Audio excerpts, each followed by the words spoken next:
भागवतम के 8 स्कंदों का पाठ हम लोग पूर्ण कर चुके हैं। जैसा कि द्वितीय स्कंद में उल्लेख आता है, दशम अध्याय प्रथम श्लोक, कि किस तरह भागवत के 10 लक्षण हैं। अत्र सर्ग विसर्गश्च स्थानम पोषण ऊतया मनवंतर ईशानुकथा निरोध मुक्तिर आश्रय। सर्ग अर्थात प्रथम सृष्टि, सर्ग सृष्टि जो भगवान स्वयं करते हैं। ये सर्ग सृष्टि प्रथम और द्वितीय स्कंद में बताई गई है। विसर्ग सृष्टि अर्थात जो सृष्टि ब्रह्मा जी और आगे प्रजापति गण करते हैं, तो तीसरे चौथे स्कंद में उसका उल्लेख है। पंचम स्कंद स्थानम अर्थात 14 भुवनों का वर्णन। उसके बाद छठवां स्कंद पोषणम, भगवान किस तरह भक्ति से भक्तों का पोषण करते हैं। सातवां स्कंद ऊतया, ऊतया अर्थात वासनाएं। हमने देखा किस तरह सत वासनाएं और असत वासनाएं, प्रहलाद की वासनाएं सत वासनाएं और हिरण्यकशिपु हिरण्याक्ष की असत वासनाएं। फिर आठवां स्कंद मनवंतर, तो अलग अलग मनुओं का वर्णन, अलग अलग मनवंतरों का वर्णन हमने पढ़ा। नवम स्कंद का नाम है मुक्ति। शिला प्रभुपाद इंग्लिश में इसका टाइटल दिए लिबरेशन, क्योंकि ये स्कंद में इस तरह के बहुत सारे दृष्टांत हैं जिन दृष्टांतों में भगवान से संबंध स्थापित करने के लिए क्या क्या अनर्थों को पार करना पड़ता है उसका उल्लेख यहाँ पर है। तो कई सारे ऐसे लीलाएं हैं जहाँ काम को जय किया गया है, कई ऐसी लीलाएं हैं जिसमें क्रोध को जय किया गया है, कई ऐसी लीलाएं जिसमें लोभ मद मोह मात्सर्य को जय किया गया है। और इन सभी में महाराज अम्बरीश का चरित्र भी उल्लेखित है। तो बहुत विशेष स्कंद है। श्रील प्रभुपाद बोलते थे कि जो 9 स्कंदों का अध्ययन गंभीरता से करते हैं वो मुक्त हो जाते हैं, इसलिए इसका नाम लिबरेशन भी है, मुक्ति। और फिर दशम स्कंद में प्रवेश संभव हो पाता है। इसके दशम स्कंद आश्रय, आश्रय तत्व को दशम स्कंद, 11वां स्कंद निरोध और 12वां स्कंद मुक्ति, ईशानुकथा, सॉरी 11वां स्कंद ईशानुकथा और 12वां स्कंद निरोध। तो उस तरह 10 लक्षण श्रीमद् भागवत के बताए गए। तो हम लोग नवम स्कंद प्रथम अध्याय में प्रवेश करने वाले। अकिंचन प्रभु। ओ अच्छा, इसमें से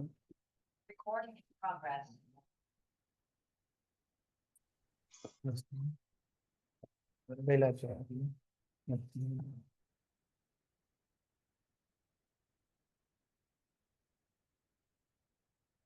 अध्याय 1, राजा सुद्युम्न का स्त्री बनना। इस अध्याय में यह वर्णन हुआ है कि सुद्युम्न किस प्रकार स्त्री बना और किस प्रकार वैवस्वत मनु का वंश चंद्र से उत्पन्न सोम वंश में समाहित होगा। महाराज परीक्षित की इच्छानुसार श्री स्वामी ने वंश के विषय में बतलाया, जो पूर्व काल में द्रविड़ के राजा सत्यव्रत थे। इस वंश का वर्णन करते हुए उन्होंने यह भी बतलाया कि किस प्रकार प्रलय जल में लेटे हुए पूर्ण पुरुषोत्तम भगवान ने अपनी नाभि से उत्पन्न कमल से ब्रह्मा को जन्म दिया। ब्रह्मा के मन से मरीचि उत्पन्न हुए, जिसके पुत्र कश्यप थे। कश्यप को अदिति से विवस्वान की प्राप्ति हुई और विवस्वान की पत्नी संज्ञा के गर्भ से श्राद्ध देव मनु उत्पन्न हुए। श्राद्ध देव की पत्नी श्रद्धा ने 10 पुत्रों को जन्म दिया, जिनमें इक्ष्वाकु तथा नृग प्रमुख थे। श्राद्ध देव या वयस्वत मनु महाराज इक्ष्वाकु के पिता थे। पूर्व में वे संततिहीन थे, किंतु वशिष्ठ मुनि की कृपा से उन्होंने मित्र तथा वरुण को प्रसन्न करने के लिए यज्ञ किया। यद्यपि वैवस्वत मनु पुत्र रत्न चाहते थे, किंतु उनकी पत्नी की इच्छा अनुसार उन्हें इला नामक पुत्री उत्पन्न प्राप्त हुई। अतएव मनु पुत्री प्राप्ति से संतुष्ट नहीं थे। फलस्वरूप वशिष्ठ मुनि ने मनु की संतुष्टि के लिए इला को एक लड़के में परिणत करने हेतु प्रार्थना की, जिसे पूर्ण पुरुषोत्तम भगवान ने स्वीकार कर लिया। अतः इला एक सुंदर युवक बन गई, जिसका नाम सुद्युम्न रखा गया। एक बार सुद्युम्न अपने मंत्रियों के साथ शिकार पर गया। सुमेरु पर्वत की तलहटी पर सुकुमार नामक एक वन है, जिसमें प्रविष्ट होते ही सभी लोग स्त्रियों में परिणत हो गए। जब महाराज परीक्षित ने श्रील सुखदेव गोस्वामी से इस रूपांतर का कारण पूछा, तो श्रील सुखदेव गोस्वामी ने बतलाया कि सुद्युम्न ने स्त्री बनने के पश्चात किस प्रकार चंद्र के पुत्र बुध को अपने पति के रूप में स्वीकार किया, जिससे उसे पुरुरवा नामक पुत्र की प्राप्ति हुई। शिव की कृपा से सुद्युम्न को यह वर मिला कि वह 1 मास स्त्री और 1 मास पुरुष के रूप में रहेगा। इस प्रकार उसे अपना राज्य पुनः प्राप्त हो गया और उसे उत्कल गए तथा विमल नामक 3 पुत्र प्राप्त हुए और वे तीनों अत्यंत धार्मिक थे। तत्पश्चात उसने अपना राज्य पुरुरवा को सौंप दिया और स्वयं वानप्रस्थ आश्रम ग्रहण कर लिया। तो अभी पिछले स्कंद के अंत में हमने सत्यव्रत राजा की कथा सुनी थी और ये भी सुना था कि वो आगे जाके वैवस्वत मनु बनेंगे। तो नवम स्कंद शुरू होता है वैवस्वत मनु के वंश से। तो ये वैवस्वत मनु के पुत्र के रूप में इक्ष्वाकु, और आप जानते हैं इक्ष्वाकु वंश में भगवान रामचंद्र का आविर्भाव होता है। तो नवम स्कंद में बहुत संक्षिप्त में रामायण भी है और उसके बाद फिर चंद्रवंश का वर्णन में भगवान कृष्ण की लीलाएं शुरू होंगी। लेकिन उसके पहले ये बहुत सारे राजाओं का वर्णन, वंशावलियों का वर्णन इस स्कंद में है। यहाँ पर सुदुम्न का वर्णन हो रहा है। सुदुम्न मतलब जो वैवस्वत मनु थे, उनको जो पुत्री प्राप्त हुई इला, वो सुदम्न बनी। तो सुदम्न के पुत्र पुरुरवा हुए। तो क्योंकि उनका नाम इला भी था, उनका पिता भी बोल सकते हैं, और 1 महीना माता रहती थी, 1 महीना पिता, तो इस तरह उसका चेंज होता रहता था। तो वो उसका नाम इला की वजह से पुत्र का नाम ऐल पड़ा। तो बाद में एकादश स्कंद में भगवान कृष्ण उद्धव को ये पुरुरवा के वैराग्य की कथा बताते हैं, जिसको ऐल गीत भी बोला जाता है, ऐल गीत। तो बहुत महत्वपूर्ण ये दृष्टांत है, बहुत सारी लीलाएं इसमें हैं जो बड़ी शिक्षाप्रद है। क्योंकि सुखदेव गोस्वामी एक ही स्कंद में बहुत सारे चरित्र, बहुत सारी वंशावलियां बताने वाले हैं, तो कुछ चीजें संक्षिप्त में ही बताएंगे, तो ध्यान से जो नहीं सुनेगा वो मिस कर जाएगा। तो इसलिए रेगुलर पढ़ना और ध्यान से पढ़ना ये स्कंद के लिए बहुत आवश्यक है। तो हम प्रथम श्लोक में प्रवेश कर रहे हैं, नवम स्कंद। श्रीराजोवाच मन्वन्तराणि सर्वाणि त्वरितानि श्रुतानि मे वीर्याणि अनन्तवीर्यस्य हरेस्तत्र कृतानि च। नीतू माता जी।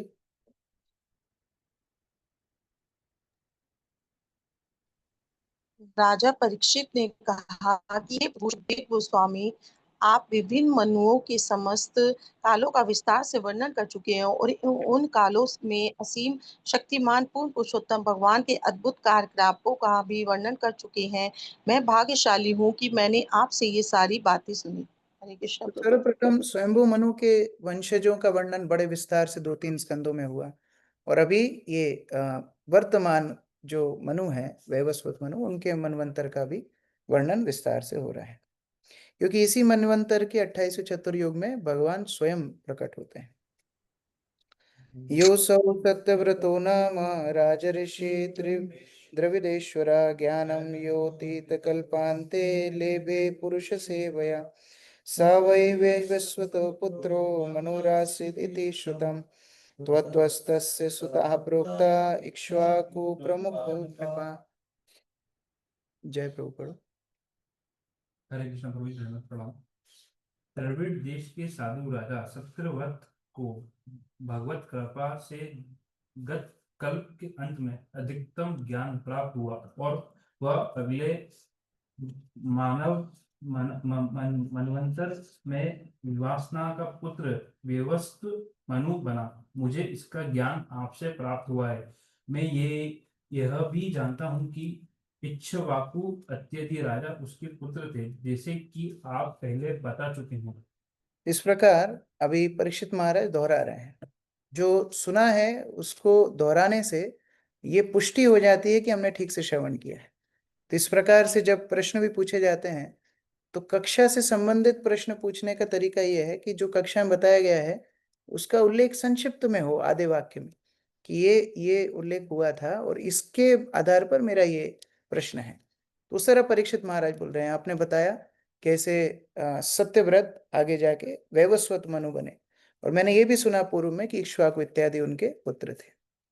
तो उनके वंश, तेषां वंश पृथक ब्रह्मन् वंशानुचरतानि च कीर्तयस्व महाभागो नित्यं शुश्रूषतां हिना।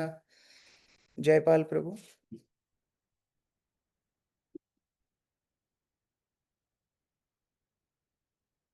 अंकित निगम प्रभु। हे परम भाग्यशाली सुखदेव गोस्वामी, हे महान ब्राह्मण, कृपा करके हम सब को उन सारे राजाओं के वंशों तथा गुणों का पृथक पृथक वर्णन कीजिए, क्योंकि हम आपसे ऐसे विषयों को सुनने के लिए सदैव उत्सुक रहते हैं। हरे कृष्ण गुरुदेव प्रणाम। ये भूता ये भविष्यश्च भवन्ति अद्यतनाश्च ये तेषां न पुण्यकीर्तनं सर्वेषां वद विक्रमम्। किरण माता जी। हरे कृष्णा। कृपया करके हमें विवस्वामी के विषय में उत्पन्न होने समस्त विख्यात राजाओं के प्रक्रमी के विषय में बताए, जो पूर्व में ही हो चुका है, जो विवश होगा तथा जो इस समय, क्योंकि वर्तमान मनवंतर का नाम ही वैवस्वत मनवंतर है, तो बता रहे हैं कि जो राजा इस मनवंतर में पहले हो गए, अर्थात परीक्षित महाराज से पहले, जो उस समय विद्यमान है वर्तमान में, उनके समय में, और जो भविष्य में होंगे, इन सब का वर्णन कीजिए। श्री सूत वाच। तो ये अभी इस प्रश्न का उत्तर अभी 3 स्कंद में चलेगा, मतलब लगभग 4 स्कंद में, नवम, दसम, 11वां, 12वां, अंत तक यही चलने वाला है। तो कलयुग के अंत तक का भी ज्ञान परीक्षित महाराज को सुखदेव गोस्वामी देंगे, क्योंकि मनवंतर के अंत तक क्या क्या होगा, सारा ज्ञान ये अभी 4 स्कंदों की कथा इसके ऊपर आधारित है। श्री सूत वाच। एवं परीक्षिता राजा सदसि ब्रह्मवादिनं पृष्ठ प्रवोच भगवान शुक परम धर्मविद। भूमिका माता जी। सूत गोस्वामी ने कहा, जब वैदिक ज्ञान के पंडितों की सभा में परम धर्मज्ञ शुकदेव गोस्वामी से महाराज परीक्षित ने इस प्रकार प्रार्थना की, तो वे इस प्रकार बोले। श्री शुकवाच। श्रुत्यतां मनवो वंश प्रचुर्येण परन्तप नाशक्यते विस्तरतो वक्तुं वर्षशतैरपि। नमिता माता जी।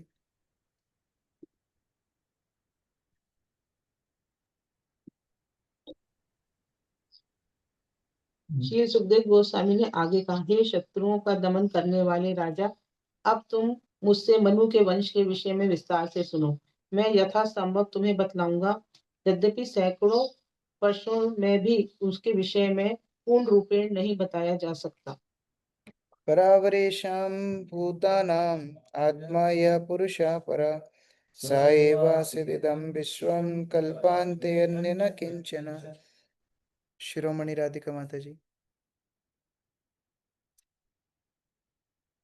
जीवन की उच्च तथा निम्न अवस्थाओं में पाए जाने वाले जीवों के परमात्मा दिव्य शुद्ध पुरुष कल्प के अंत में विद्यमान थे, जब ना तो यह ब्रह्मांड विद्यमान था, न अन्य कुछ था, तब केवल अकेले वे ही विद्यमान थे।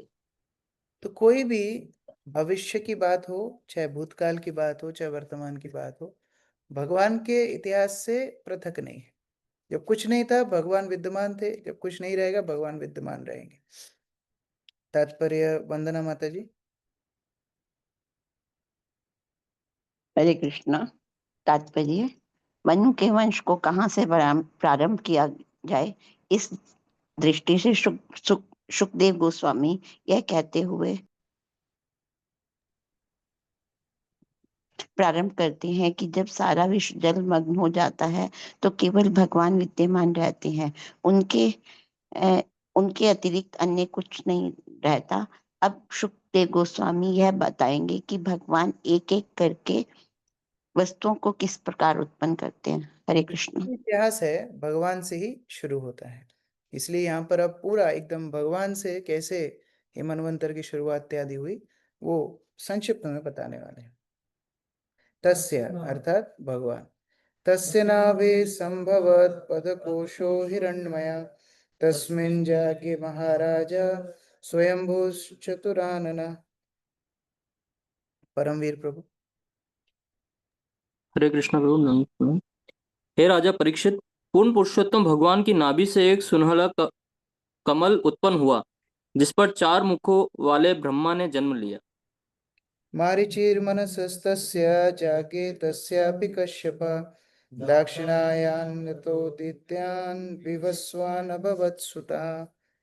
दिनेश सोनी प्रभु।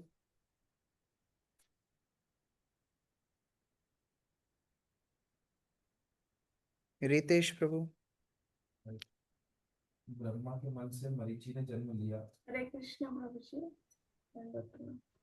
ब्रह्मा जी ब्रह्मा के के मन से मारीची ने जन्म लिया और मारीची के वीर्य तथा दक्ष महाराज की कन्या के गर्भ से कश्यप प्रकट हुए। कश्यप द्वारा आदिति के गर्भ से विवस्वान ने जन्म लिया।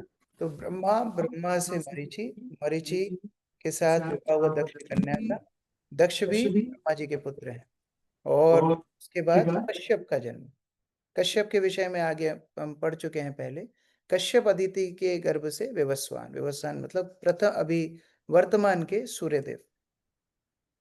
ततो मनु श्राद्ध देव सम्यग्याम आस भारत श्रद्धयाम जनयामास दशपुत्रान् सात्मवान् इक्ष्वाकु नृगशर्याति दिष्ट दृष्ट करुषकान् नरिष्यन्तं प्रशद्रं च न भागं च कविं विभु।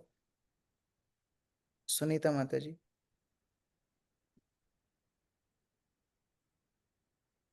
हे भारतवर्ष के श्रेष्ठ राजा संज्ञा के गर्भ से विवस्वान को श्राद्ध देव मनु प्राप्त हुए। श्राद्ध देव मनु ने अपनी इंद्रियों को जीत लिया था। उन्हें अपनी पत्नी श्रद्धा के गर्भ से 10 पुत्र प्राप्त हुए। इन पुत्रों के नाम थे इक्ष्वाकु, नग, श्रेयाति, दिष्ट, धृष्ट, करुषक, निरिष्यन्त, प्रशद, नभग तथा कवि। अप्रजस्य मनो पूर्वं वशिष्ठो भगवान् किल मित्रावरुणयोरिष्टिं प्रजर्थम् अकरोत् विभु। रुद्राक्षी माता जी। हरे कृष्णा प्रभु जी, दंडवत प्रणाम। आरंभ में मनु के एक भी पुत्र नहीं था, अतएव उसे पुत्र प्राप्ति के लिए आध्यात्मिक ज्ञान में अत्यंत शक्तिशाली मनु वशिष्ठ के अन्य मित्र तथा वरुण देवताओं को प्रसन्न करने के लिए एक यज्ञ संपन्न किया। हरे कृष्ण। यद्यपि आगे उन्हें 10 पुत्रों की प्राप्ति हुई, लेकिन जब एक भी पुत्र प्राप्त नहीं हुआ था तब वशिष्ठ से उन्होंने सलाह की थी और वशिष्ठ के माध्यम से देवताओं को प्रसन्न करने के लिए यज्ञ किया।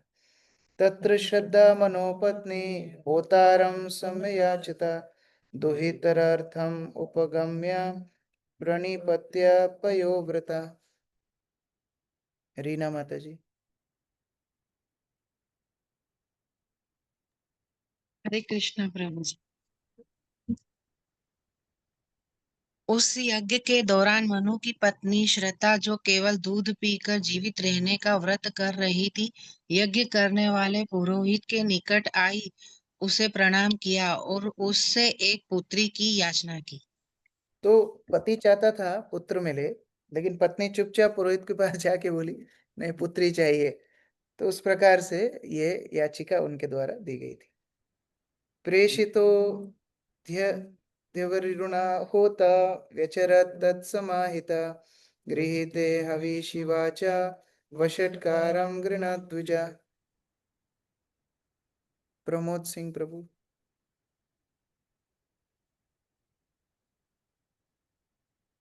पुस्तक है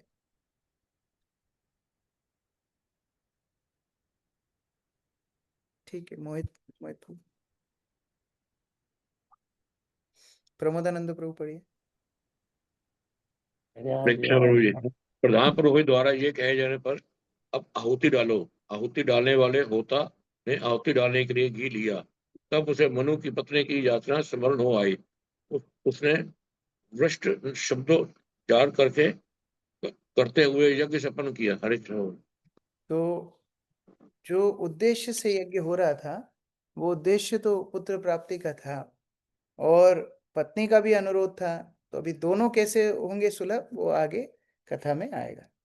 हो तुस्तत् व्यभिचारेण कन्लेन नाम संभवत् तां विलोक्य मनु प्राह नाति तुष्टात्मना गुरुम। प्रिय रानी माता जी। मनु ने वह यज्ञ पुत्र प्राप्ति के लिए प्रारंभ किया था, किंतु मनु की पत्नी के अनुरोध पर पुरोहित के विपत होने से इला नाम की एक कन्या उत्पन्न हुई। इस पुत्री को देखकर मनु अधिक प्रसन्न हुए, अतः ये अपने गुरु वशिष्ठ से इस प्रकार बोले। हरे कृष्ण। तात्पर्य कौन पढ़ेंगे? अरविंद प्रभु पढ़ो। तात्पर्य, चूंकि मनु की कोई संतान न थी, अतः वे संतान के जन्म पर प्रसन्न हुए। यद्यपि वह कन्या थी और उन्होंने उसका नाम इला रखा, किंतु कुल मिलाकर वे पुत्र के स्थान पर पुत्री को पाकर अधिक संतुष्ट नहीं थे। क्योंकि वे निसंतान थे, अतएव इला के जन्म पर प्रसन्न तो थे, लेकिन उनका हर्ष क्षणिक था। तो पुत्र प्राप्ति इसलिए भी करना चाहते थे कि आगे राज्यभार कौन संभालेगा, ये उनके अंदर भावना थी। और भावना ऐसी भी थी कि ये मंत्रोच्चारण में गलती हो गई कि क्या गलती हो गई, मतलब अगर कन्या ही प्राप्त करनी थी तो कन्या के उद्देश्य से करते। तो ये एक उनको शोक हुआ, तो उन्होंने अभिव्यक्त किया। भगवन् किमिदं जातं कर्मो वा ब्रह्मवादिना विपर्यमाहो कष्टम एवं स्यात् ब्रह्म विक्रिया। कुलदीप प्रभु। हे प्रभु, आप लोग वैदिक मंत्रों के उच्चारण में पटु है, तो फिर वांछित फल से विपरीत फल क्यों निकला? यही पश्चाताप का विषय है। वैदिक मंत्रों का ऐसा उल्टा प्रभाव नहीं होना चाहिए। बोले वैदिक मंत्रों से तो जो उच्चारण होता है वही मिलता है। अब वो बता नहीं रहे हैं कि आपकी पत्नी ने बोला, वो भी थोड़ा पूरी बात सुन रहे हैं पहले, लेकिन वो राजा बोल रहे हैं ये कैसा उल्टा कैसे हो गया, वैदिक मंत्रों का तो उल्टा फल नहीं होना चाहिए। प्रभुपाद मौका देख के हरिनाम की महिमा को बताते हैं। तात्पर्य कौन पढ़ेंगे? या विशाल प्रभु पढ़िए। तात्पर्य, इस युग में यज्ञ करना मना है, क्योंकि कोई भी व्यक्ति वेद मंत्रों का ठीक से उच्चारण नहीं कर सकता। यदि वैदिक मंत्रों का ठीक से उच्चारण किया जाए तो जिस इच्छा से यज्ञ किया जाता है उसकी पूर्ति अवश्य होती है। इसीलिए हरे कृष्ण का उच्चारण महामंत्र कहलाता है, जो अन्य समस्त वैदिक मंत्रों से महान है, क्योंकि हरे कृष्ण महामंत्र के उच्चारण मात्र से अनेक लाभ होते हैं। जैसा कि श्री चैतन्य महाप्रभु ने बतलाया है, चेतनो दर्पण मार्जनम भव महादावग्नि निर्वापणम श्रेय केरव चंद्रिका वितरणम विद्यावधु जीवनम आनंदाम्बुधिवर्धनम प्रतिपदम पूर्णामृता स्वादनम सर्वात्मपनम परम विजयते श्री कृष्ण संकीर्तनम। श्री कृष्ण संकीर्तन की शुद्ध विजय हो, जो हृदय में वर्षों से जमी धूल को स्वच्छ करता है और बारंबार होने वाले जन्म मरण के बद्ध जीवन की अग्नि का शमन करता है। यह संकीर्तन आंदोलन संपूर्ण मानवता हेतु शुद्ध वरदान है, क्योंकि यह वरदान रूपी चंद्रमा के किरणों को बिखेरता है। यह समस्त दिव्य ज्ञान रूपी विद्या का जीवन है। यह दिव्य आनंद के सागर की वृद्धि करने वाला है और हमें उस अमृत का पूर्ण रूप से आस्वादन करने में समर्थ बनाता है, जिसके लिए हम सभी सदैव लालायित रहते हैं। अतएव हमें जिस सर्वश्रेष्ठ यज्ञ को संपन्न करना है वह है संकीर्तन यज्ञ। यज्ञे संकीर्तन प्रायेर जनती ही सुमे धसः। जो लोग बुद्धिमान हैं वे इस युग में हरे कृष्ण महामंत्र का सामूहिक कीर्तन करके महानतम यज्ञ का लाभ उठाते हैं। जब हरे कृष्ण मंत्र का कीर्तन कई व्यक्ति मिलकर करते हैं तो यह संकीर्तन कहलाता है। ऐसे यज्ञ के प्रभाव से आकाश में बादल आ जाएंगे। यज्ञात भवति पर्जन्यः। दुर्भिक्षः के इन दिनों में मात्र हरे कृष्ण यज्ञ की विधि से लोग वर्षा तथा अन्य के अभाव से छुटकारा पा सकते हैं। निसंदेह इससे संपूर्ण मानव समाज को शांति मिल सकती है। आजकल संपूर्ण यूरोप और अमेरिका में दुर्भिक्ष है और आम प्रजा कष्ट उठा रही है, किंतु यदि लोग इस कृष्ण भावनामृत आंदोलन को गंभीरता पूर्वक ग्रहण करें, यदि वे अपने पाप कर्म बंद कर दें और हरे कृष्ण महामंत्र का कीर्तन करें, तो उनकी सभी समस्याएं सरलता से सुलझ जाएंगी। यज्ञ के अन्य विधियों में विभिन्न प्रकार की कठिनाइयां आती हैं, क्योंकि न तो ऐसे पंडित हैं जो मंत्रों का ठीक से उच्चारण कर सकें और न ही यज्ञ संपन्न करने की सामग्री प्राप्त कर पाना संभव है, क्योंकि मानव समाज दरिद्रता से ग्रस्त है और लोग वैदिक ज्ञान एवं वैदिक मंत्रों के उच्चारण करने की शक्ति से वंचित हैं। अतएव हरे कृष्ण महामंत्र ही एकमात्र आश्रय है। लोगों को इसका कीर्तन करने की बुद्धिमानी बरतनी चाहिए। यज्ञ संकीर्तन प्रायश्चित्ती ही सुमेधसः, जिनके मस्तिष्क कुंद हैं वे न तो इस कीर्तन को समझ सकते हैं न ही इसे ग्रहण कर सकते हैं। हरे कृष्ण।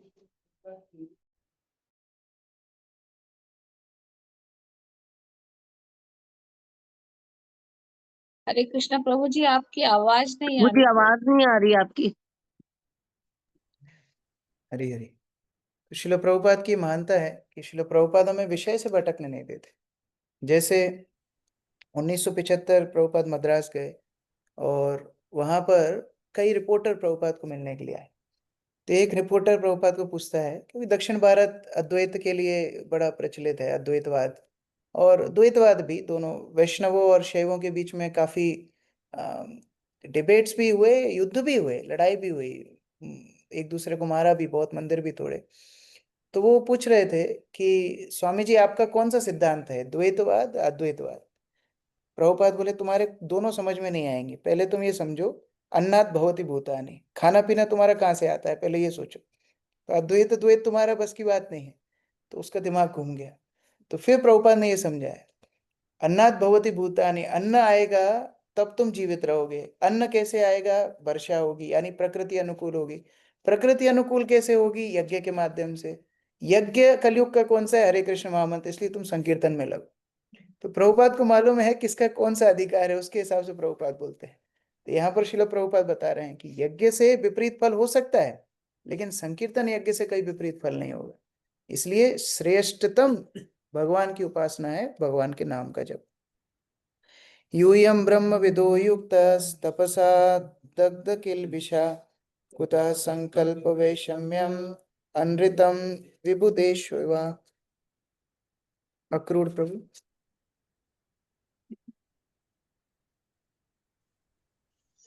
हरे कृष्णा प्रभु जी, धन्यवाद प्रणाम। आप सभी संयमित मन से संतुलित तथा परम सत्य से परिचित हैं। आप सबने अपनी तपस्याओं के द्वारा समस्त भौतिक कल्मशों से अपने आप को पूर्ण रूपेण स्वच्छ कर लिया है। आप सबके वचन देवताओं के वचनों की तरह कभी मिथ्या नहीं होते। तो फिर यह कैसे संभव हुआ कि आप सबका संकल्प विफल हो गया? हरे कृष्ण। देखिए कितना शिष्टाचार है। ये हम लोग प्रथम स्कंद में भी देखते हैं कि जब महाराज परीक्षित वो बैल को पूछते हैं कि आपको कष्ट किसने दिया, तो बड़ा सुंदर उत्तर वो बैल देता है कि अगर मैं बोलूं कि मेरे दुख का कारण कोई और है तो उसके कर्म का भागी मैं भी बनूंगा। तो यहाँ पर ना तो पुरोहित और ना ही वशिष्ठ स्वयं वो बोल रहे हैं कि अरे तुम्हारी पत्नी ने जो बोला वही तो हमने किया, उनकी गलती है। ये शिष्टाचार ये व्यक्ति को सभ्य बनाता है। जो सभा में बैठने लायक हो उसको बोलते हैं सभ्य। तो ऐसी सत सभाओं में जहां पर शिष्टाचार प्रचलित हो उसको वैदिक सभ्यता बोलते हैं। तो यद्यपि बार बार राजा पूछ रहे हैं कि कैसे हो गया, आपने गलती कैसे कर दी, यज्ञ कैसे गलत हो गया, लेकिन कोई भी एक दूसरे के ऊपर दोषारोपण नहीं कर रहा है। बबीता माता जी, तात्पर्य। हरे कृष्ण प्रभु जी, पांचाल प्रणाम। हमें अपने वैदिक ग्रंथों से यह पता चलता है कि देवताओं द्वारा दिया गया वरदान या शाप कभी झूठा नहीं होता। तपस्या करने, इंद्रियों तथा मन को संयमित करने एवं परम सत्य का पूर्ण ज्ञान प्राप्त करने से मनुष्य का संपूर्ण भौतिक कल्मश दूर हो जाता है। तब देवताओं के समान उसके वचन तथा आशीर्वाद भी कभी विफल नहीं होते। हरे तो कृष्ण। जो जो आध्यात्मिक रूप से बलवान है उनकी वाणी कभी असत्य नहीं होती, वो भी सत्यवाक बन जाते हैं। भगवान सत्यवाक हैं, उनके भक्त भी सत्यवाक। शिला प्रभुपाद एक प्रवचन में बताते हैं जो 12 साल तक प्रतिदिन मंगला आरती अटेंड करेगा और 16 माला का जप करेगा, उसके मुख से जो निकलेगा वो सत्य हो जाएगा। तो जिसको करना है आज से डेट नोट कर लो, 12 साल कंटिन्यूस। निशम्य तद्वचस्तस्य भगवान प्रपितापनः होतोर्व्यतिक्रमं ज्ञात्वा भवासे रविनंदन। आशा माता जी। मनु के इन वचनों को सुनकर अत्यंत शक्ति संपन्न पितामह वशिष्ठ होता पुरोहित की त्रुटि को समझ गए। अतः वे सूर्य पुत्र से इस प्रकार बोले। तो जिम्मेदारी अपने ऊपर ले रहे हैं। वशिष्ठ के ही अधीनस्थ पुरोहित था, तो रानी के ऊपर आरोप लगाने की बजाय अपने ऊपर ले रहे हैं। एतत् संकल्प वैषम्यम होतस्ते व्यभिचारता तथापि साधिशेते सुप्रजासत्वं स्वतेजसा। अर्चना माता जी, अर्चना चौरसिया माता जी।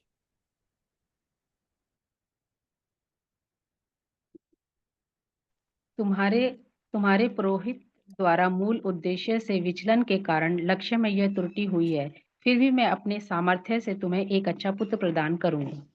तो जो भी है मेरे पुरोहित की वजह से या तुम्हारे जो भी नियुक्त पुरोहित उनकी वजह से हुआ, तो मैं तुमको पुत्र प्रदान करूंगा।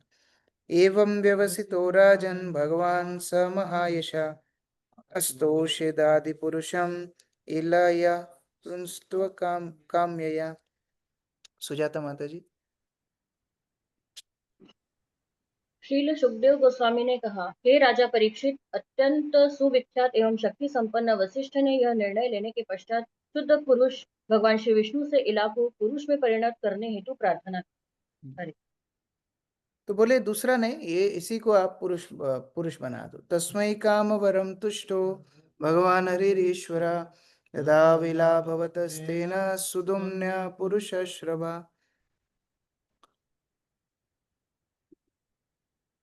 शोभा माता जी पढ़ी।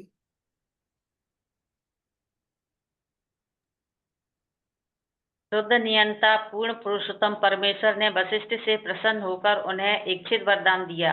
इस प्रकार इला सुदुम्न नामक एक सुंदर पुरुष में परिणत हो गई। अब भौतिक संसार का नियम कुछ ऐसा है कि जो भाग्य में है वो जरूर मिलेगा। जैसे हम लोग चित्रकेतु की कथा में भी पढ़ते हैं, चित्रकेतु ने प्रार्थना करके पुत्र तो ले लिया, लेकिन पुत्र सुख तो था ही नहीं भाग्य में, तो फिर वो पुत्र की मृत्यु भी हो गई। उसी तरह यहाँ पर प्रार्थना कर करा के लड़की को लड़का तो बनाया, लेकिन आगे ऐसी घटना हुई फिर लड़की बन जाएगा। तो ऐसा ऐसा जो कपाल में है, जो भाग्य में है, वो कभी बदलता नहीं है। लोग स्थान बदल लेते हैं, संगति बदल लेते हैं, लेकिन जो उनका मस्तिष्क है, जो उनके सूक्ष्म शरीर के कर्म है, वो तो साथ में ही रहते हैं। तो इस प्रकार से यहाँ सुदुम्न फिर स्त्री बन जाएगा, और आगे जो घटना होगी हम लोग आगे पाठ करेंगे। हरे कृष्ण। किसी का कोई प्रश्न है? Any question? सुजाता माता जी। हरे कृष्णा प्रभु जी, दंडवत प्रणाम। प्रभु जी, जैसे अभी हमने देखा कि रानी की प्रार्थना पर पुरोहित ने गलत मंत्रोच्चार किया, तो वो कैसे मतलब तैयार हो गए? आखिर राजा का आज्ञा थी कि वो पुत्र चाहते थे, तो कैसे शायद तैयार? शायद पुरानी दोस्ती होगी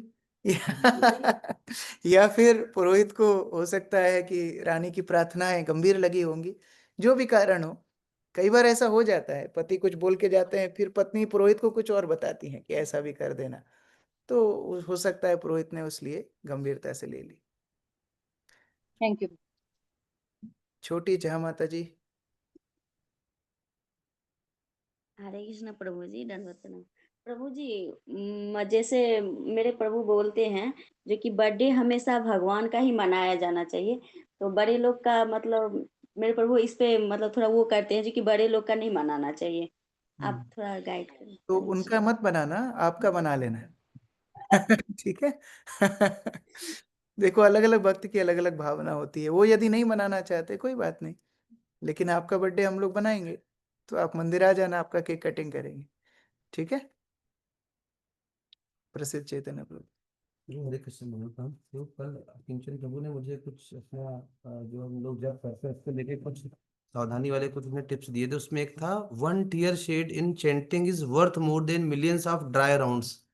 तो ये इसको थोड़ा सा प्रभु एलिब्रेट करेंगे कि ये श्री चैतन्य महाप्रभु ने प्रश्न है कि अगर जप करते समय एक भावपूर्ण अश्रु भी आए, तो वो बहुत सारे लाखों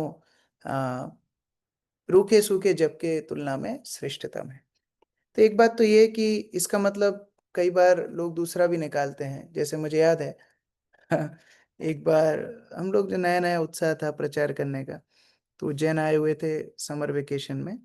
तो एक व्यक्ति को हमने प्रचार करने का प्रयास किया और उसको डायरेक्ट बोला सोलह माला करना चाहिए, तो वो बोला तुम 16 माला करते हो कि घास काटते हो, ऐसा बोला वो, क्योंकि 2 घंटा जप करने में क्वालिटी हो ही नहीं सकती, वो ऐसा बोला।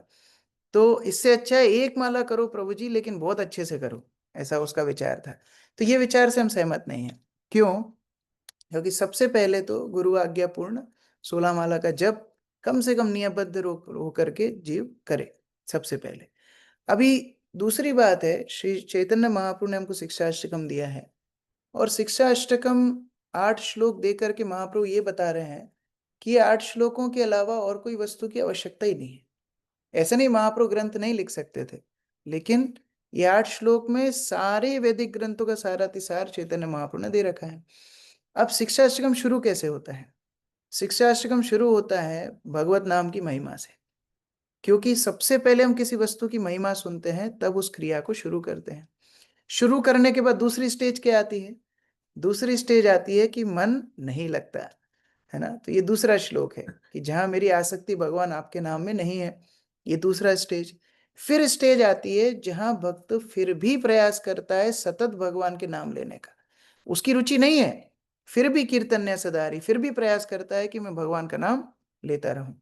फिर धीरे धीरे भावना आती है कि कैसे हरिनाम ही श्रेष्ठतम है, तो अन्यत्र वासनाओं को छोड़ने के लिए प्रार्थना करता है, ना धनम ना जन्म इत्यादि, कि मैं ये सब भी छोड़ दूंगा। फिर भावना आती है कि भगवान एकमात्र आप मेरे आश्रय हो, आप मुझे भौतिक संसार से उठा लो, तो ये 5वां श्लोक ऐनंद तनुज किंकरम। और उसके बाद वो भावना आती है कि हे भगवान, कब वो दिन आएगा जब मैं जप करते करते मेरा कंठ अवरुद्ध हो जाएगा, तब मेरी आंखों से अश्रुपात होगा, आपके नाम को मैं सतत जप कर पाऊंगा, तब वो स्थिति आती है। तो शुरुआत कैसे होती है? हरि नाम की महिमा, सतत हरि नाम करने का प्रयास, रेगुलर हम लोग जो साधना कर रहे हैं वो उसका एक अंग है।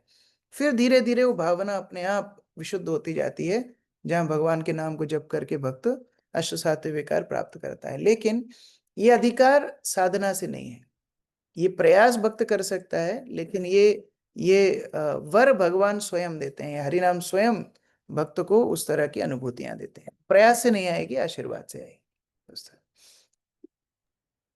यस, हंसराज प्रभु। हरे कृष्णा प्रभु जी, धन्यवाद प्रणाम। प्रभु जी, यहाँ पर शब्द आया दुर्भिक्ष। दुर्भिक्ष मतलब क्या तात्पर्य प्रभु जी? अमेरिका में दुर्भिक्ष है, मतलब ये बताता हूँ मैं, आजकल संपूर्ण यूरोप तथा अमेरिका में दुर्भिक्ष है। अकाल, अकाल, अरविंद प्रभु बता रहे हैं अकाल। अकाल। और एक जिनके मस्तिष्क कुंद है। बताओ भाई, कुंद क्या होता है? मंद बुद्धि। तब जिसको नहीं समझ में मंद मंद बुद्धि, मंद बुद्धि। ठीक है, हरे कृष्णा, धन्यवाद प्रणाम। यस, आशा माता जी। हरे कृष्णा प्रभु जी, दंडवत प्रणाम। प्रभु जी, आपने स्टार्टिंग में वो श्लोक बताया था जिससे भागवतम के सब सर्ग विसर्ग स्थान आते हैं, वो कौन सी नंबर है? दूसरा स्कंद, दशम अध्याय, पहला श्लोक, 2:10:1। अत्र सर्ग विसर्गश्च स्थानम पोषण ऊतया मनवंतर ईशानुकथा निरोध मुक्तिराश्रय। 10 लक्षण भागवत के हैं। श्री श्रीमद भक्तिचार्य स्वामी गुरु महाराज ने इसके ऊपर पूरा सेमिनार दिया है 10 लक्षणों के ऊपर। रेवती जीवन प्रभु। हरे कृष्णा प्रभु, धन्यवाद प्रणाम। हाँ। प्रभु जी, अभी आपने बताए थे कि 12 साल तक अगर हम मॉर्निंग आरती करते हैं या 16 माला करते हैं तो जो हम कहते हैं वो सही हो जाता है। लेकिन हम किसी के बारे में अगर कुछ कहेंगे तो उसका अगर अच्छा कहेंगे और भैया बुरा कहेंगे तो उसका दोष तो लगेगा ना, फिर जन्म लेना पड़ेगा। Very good. इसीलिए 12 साल, जो 12 साल भगवान का नाम और मंगला आरती करेगा, उसके मुख से अशुद्ध वचन निकलेंगे ही नहीं। यही बात है। जैसे हमने पयोव्रत की कथा सुनी, हाँ, वो करना चाहती थी दिति अनहित, अदिति अनहित, हाँ, बलि महाराज का, लेकिन अदिति वो व्रत को पालन करने से भगवान की भक्ति प्राप्त कर गई। तो उसी तरह जो 12 साल तक करेगा, उसके मुख से केवल शुभ वचन, कल्याण वचन ही निकलेंगे, गलत वचन निकलेंगे ही नहीं। मणि माता।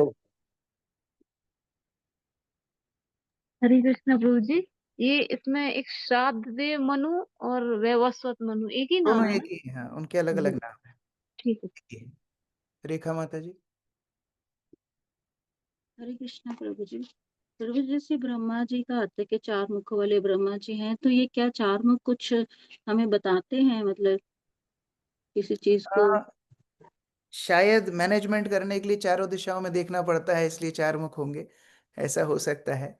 और अनुपात के अनुसार जितना बड़ा ब्रह्मांड है उतने मुख ब्रह्मा के बताए। शिल प्रभुपाद कई बार प्रवचन में बताते हैं कि हमारा ब्रह्मांड सबसे छोटा है, इसलिए 4 मुख इसमें काम हो जाता है।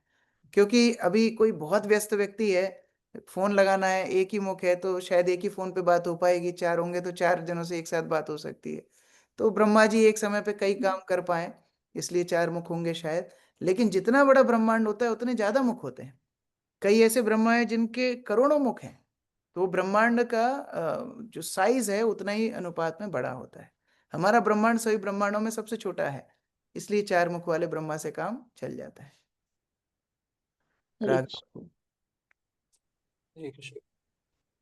प्रभु जी, कथा में लास्ट आप बताए कि वैष्णवों का सम्मान भागवत की नींव है, इसको क्या?